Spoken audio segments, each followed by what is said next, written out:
થાય છે કે નહીં? હા થઈ જાય છે. ઓકે, તમને વિશ્વાસ છે મારા ધંધામાં સફળતા મળશે? હા 100% વિશ્વાસ છે.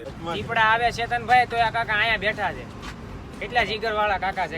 મને ગાવડી બહુ ગમે છે કારણ કે અમે ગામડે હારે ભણતા હતા ને ત્યાંથી જ એને ગાય વાલી છે.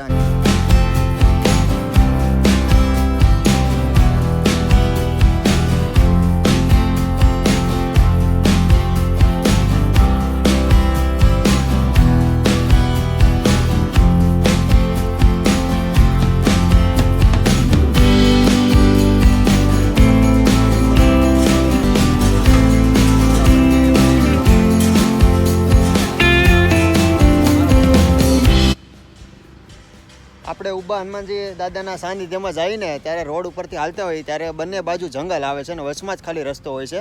તો પાછળનો લુક તમે જોઈ શકો છો. આ છે બધું જંગલ વિસ્તાર.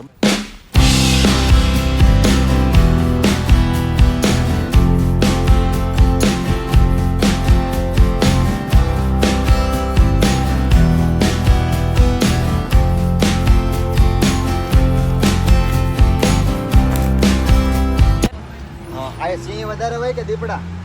દીપડા આવે ચેતનભાઈ તો આ કાકા અહીંયા બેઠા છે. કેટલા જીગર વાળા કાકા છે. રસ્તો ચાલુ હોય કાકા? આજે 12 માસ ચાલુ. 12 માસ અને રાત્રે ચાલુ જ રસ્તો. રાતે ટુ વ્હીલર નીકળાવે તો કઈ વાંધો નહીં ને? કઈ વાંધો નહીં. જનાવરનું હોય દીપડા. રાતે ટુ વ્હીલર નીકળાવે તો કઈ વાંધો નહીં? કઈ વાંધો નહીં. બરોબર છે. ઓકે તમે નેત્રાંગ ને ડેડી રાજપીપળા જાવ ને. આમ રાખું ઢોકી છે. રેડી જાવ. રેડી ભાઈ ચાય દે દો ને. મારી નહીં લેતો, હું નથી પીતો ચા. ઓલા જાય એમ કહું છું. ભાઈ આ ભાઈને એક ચા આપી ગયો ને સાહેબ. આપણે તો ખપાઈટ માથે બેવાનું છે. મોડું થઈ ગયું. બીજું કઈ નહીં આવું હતું. હા વાંધો નહીં સાહેબ. આપણે ઊભા હનુમાનજી મંદિરે જઈને ત્યારે બંને બાજુ જંગલ છે, વચમાં રોડ છે. બેસવા માટેની સુવિધા એવી છે કે આવું રજવાડી છે. આવું તો સિટીમાં ન મળે. આ ખપાઈટું માથે બેસવાનું.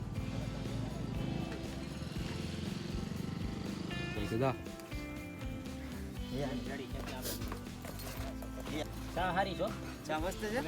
જંગલ વિસ્તારમાં ચા પીવાની મજા જ કંઈક અલગ. હા, સ્ટોલ ઉપર ઊભા છે. આ કાકા આપને માહિતી આપશે. કાકા જનાવર જોવા મળે છે? દિવસ મળી જાય જનાવર. કોક દિવસ જોવા મળી જાય. રાતના સમય બહુ મળે છે. આ રાતના સમય શું હોય સિંહ દીપડામાં શું આમ જનાવર? દીપડા હોય. દીપડા જ જાજો ભાગ હોય છે. હા દીપડા દાદા. બંને બાજુ જંગલ ને વચમાં જ રોડ છે. હા હા. શું વાત છે. જો કાકા પાસેથી આપણને સરળ ને સારી માહિતી મળી ગઈ છે ભાઈ.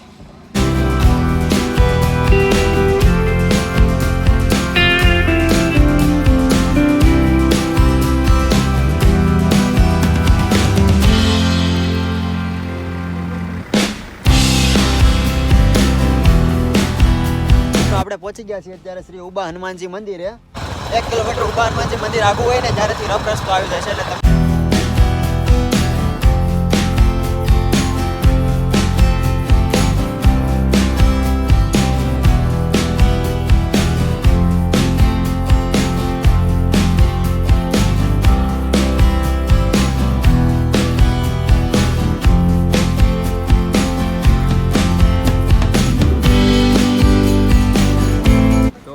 જસ્ટ આપણે પહોંચી ગયા છીએ ઉભા હનુમાનજી દાદાના સાનિધ્યમાં દર્શન કરવા માટે. અને પબ્લિક પણ બહુ છે અહીંયા.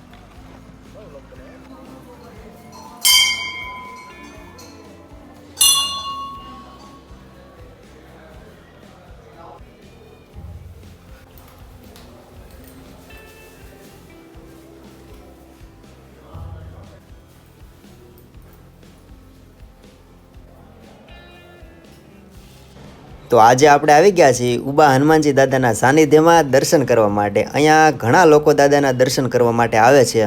વિનંતી કરે છે કે દાદા આ મારા મનમાં રહેલું કાર્ય જો થાય તો મૂર્તિ હળવા ફૂલની જેમ ઊંચી થઈ જાય.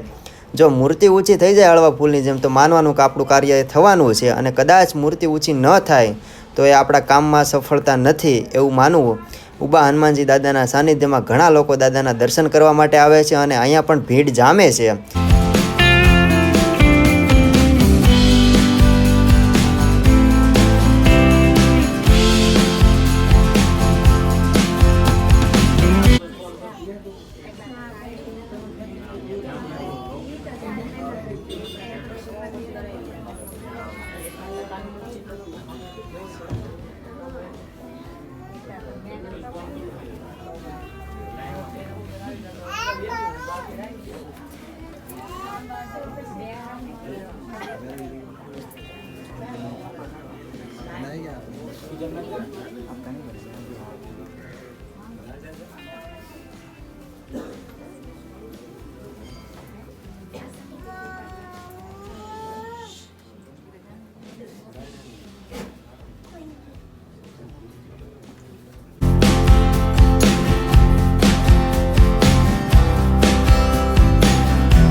તમે પહેલા દાદાને પૂછ્યું, તમે કીધું કે દાદા મારા ધંધામાં સફળતા થાય તો મૂર્તિ ઊંચી થઈ જાય, તો થાય છે કે નહીં? હા થઈ જાય છે મૂર્તિ ઊંચી. ઓકે, તમને વિશ્વાસ છે મારા ધંધામાં સફળતા મળશે? હા 100% વિશ્વાસ છે.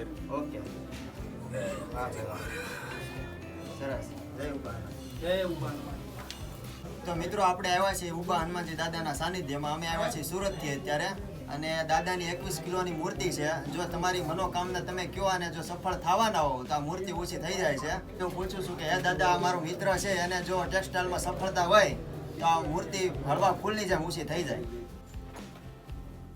હજી એકવાર દાદા મૂર્તિ ઓછી થઈ જાય. વાહ ભાઈ વાહ. તો ઉભા હનુમાનજી દાદાના સાનિધ્યમાં આવ્યા અને ખૂબ આનંદ આવ્યો. તો બોલો ઉભા હનુમાનજી દાદાની જય. દાદાના સાનિધ્યમાં અત્યારે ઘણા લોકોની ભીડ જામે છે અને ઘોર જંગલની વસાણે દાદાનું મંદિર છે. બંને બાજુ જંગલ છે ને વચ્ચે રસ્તો છે ને જંગલની વસાણે દાદાનું મંદિર છે. તો બધા અત્યારે આવ્યા છે દાદાના દર્શન કરવા. લાળ કળયુગમાં દાદા સાક્ષાત છે. નાખી દઈશ. તો ભાઈઓ અને બહેનો બધા દાદાના દર્શન કરવા આવ્યા છે. આ બાજુ ભાઈઓની લાઈન છે ને પેલી બહેનોની લાઈન છે. બેનું ખાલી જોવે છે.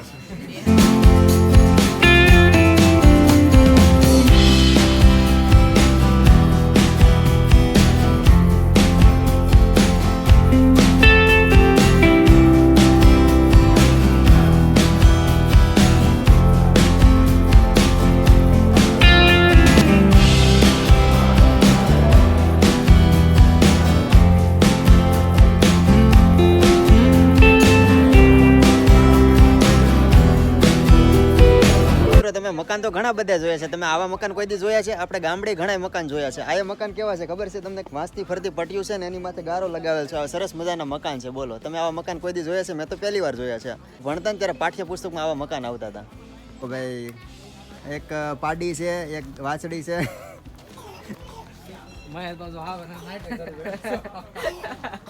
વાહ, અમારા કિશોરને છે ને ગાવડી બહુ ગમે છે, કારણ કે અમે ગામડે હારે ભણતા હતા ને ત્યાંથી ને જ એને વાલી છે. હા, ગોવિંદરે મેકવા જતો તો કરે કરી. 5 વાગે જેવી પાછી ન આવે.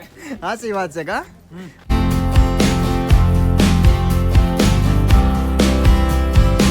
અને ખાસ કરીને નાઇટના સમયે આપણે આવવું હોય તો પેક વાહનમાં આવવું, જેમ કે 4 વ્હીલ છે.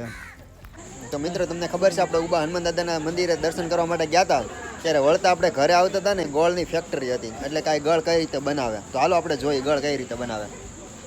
અને અમે ગળનો ભાવ પૂછ્યો તો 45 રૂપિયા કિલો છે અને 55 રૂપિયા કિલો છે. તો તમને ગળ બતાવે. જો આ લોકો આ રીતે ગળ બનાવે છે, આ રીતે ઢેફલા બનાવે છે એમના ગળના. સામે ઓલા બેન છે ને ચોકીમાંથી ગળ ઉછેડે છે.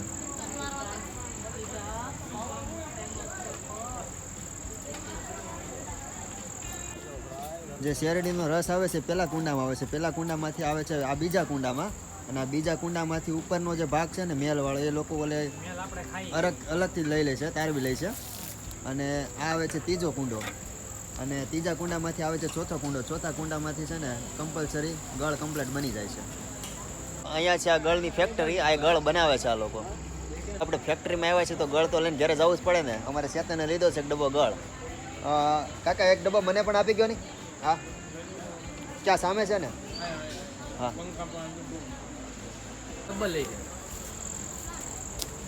ડાયરેક્ટ ઓલા ચોથા કુંડામાંથી ગળ આવે ને એટલે બેનું અહીંયાથી આ ચોકીમાં આવે છે, ચોકીમાંથી ડાયરેક્ટ એની પેંડી મેકે છે અહીંયા. ભાઈ ગળની ફેક્ટરી જબર છે હોય. રસ્તામાં આવી હતી વચ્ચે અમને. આ બધાય બોક્સ પડ્યા છે ને બધાય ગળના છે. શુદ્ધ શેરડીનો રસ અને એમાંથી બનાવે છે ગોળ.